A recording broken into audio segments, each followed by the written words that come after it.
Hi everyone. I just wanted to get this overview of the first major assignment out to you.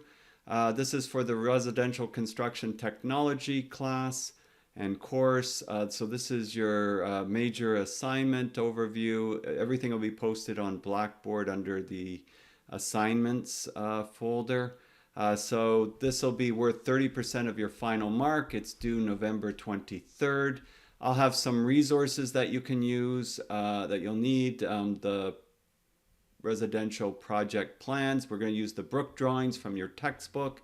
The construction plan template. That's just the file that you're going to just put everything in, so it's got headings so you know what to put under which heading. And a construction schedule template so you can fill it out, because we're going to do a little bit of a house schedule with this project.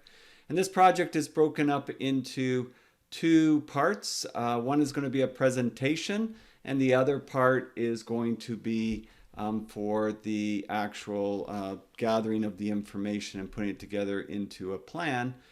So part one and part two. It is a group assignment. We'll try to have groups of four.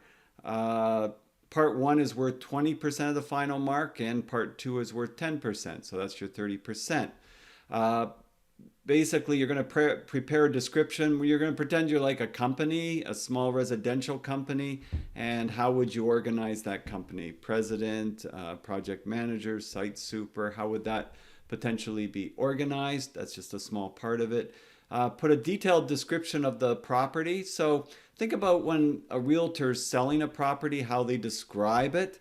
So I want you to maybe look at some realtor listings, get an idea how they organize it, and then look at these drawings and list it very similarly. I want you to also prepare a construction sequence of the work and schedule. So I've included a template for you. So there is a template, and this is the template. And you're going to fill out what you think the order of activities would be, how long they would take. You got 5 months overall. And we're going to put down resources, who's going to do each bit of work, and whether you think something's going to take 1 week, 2 weeks, or whatever. So we're going to limit it to 40 activities, so it's kind of high level. And so it's going at a fairly quick rate, being at 20 weeks, but just make it work out to the weeks that's involved, and try not to miss any major areas of work when you're doing it. If you're not sure what this is all about, take a look at the sort of the construction schedule that's in the book. I think I've got it in chapter 5 or 6, and gives you an idea, right? So that's that part. So that's these parts here. Then using the actual construction plan template. Let's see, do I have that? Yeah, I think so. Which kind of, it's just got everything sort of structured in it, and it's just going to tell you headings and what you need to do. So that's just where you put stuff, so it's kind of organized the same way. Table of contents and construction plan and names of everybody's on the assignment. That sort of structure. And I'm also going to get you to do some sketches. So each person in the group is going to do a sketch. You're going to pick a part of that house, the Brook drawings, and you're going to draw a little bit of a detailed sketch from it. So you're going to point out what part you're drawing from the floor plans, and you're going to do a little bit of an elevation detail, and you're going to put arrows and explain what the different components are, much like the detail drawings that you see in chapter 4, or the tack block details that we've been looking at. Okay. And so also, this is the important part too. Individually, you're going to find a house in your neighborhood under construction. So I walk my neighborhood every morning, and I see probably about 7 or 8 houses under construction. And they're building custom homes all over the city. So it shouldn't be too hard to just go for a walk. And what I want you to do is individually find 4 houses and then photograph them over a 5-week period, just from the outside. I don't want you to go on the property. I don't want you to come in contact with anybody. Even if you have to photograph it from across the street, you should see some progress in that 4 or 5-week period.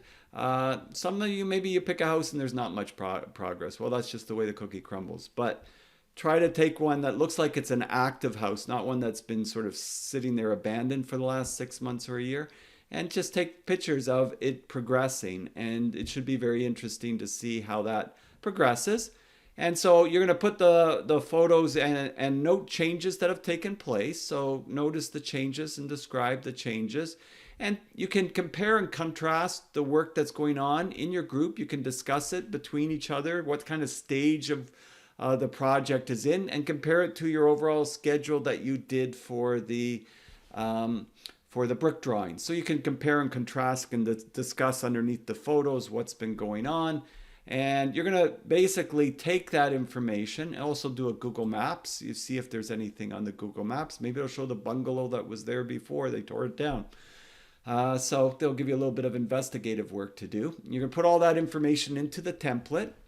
And then you're going to put together a PowerPoint presentation, what you saw, what you learned, right? Comparing, contrasting, and you got to coordinate with each other the presentation. It's not very long for the presentation, so you got to try to get the best information out there in that six minutes of really sort of comparing and contrasting what happened without droning on and not really being able to do the whole presentation. So you got to practice that a little bit in the collaboration aspect. And that's pretty much the project. I think I've got the breakdown here where the marks come from. So you got a good idea where the marks come from and where your efforts need to be. And it's a group project, so you're going to be marked out that way, right? So if you have any questions, you can ask me in the class and we can discuss it. You're going to have plenty of time to talk about it. And we'll try to sort out the groups within the next coming week, okay? And we'll do that with at the class. I'll try to explain how we're going to do that and figure that out. So that's all I wanted to do for tonight. And you've got that sort of here. You can always refer back to it if you forget things. And all those, the drawings, the construction plan template, and the schedule template, I should have them all under a folder in the Blackboard that'll say assignment. Okay, have a wonderful evening, and I'll see you soon.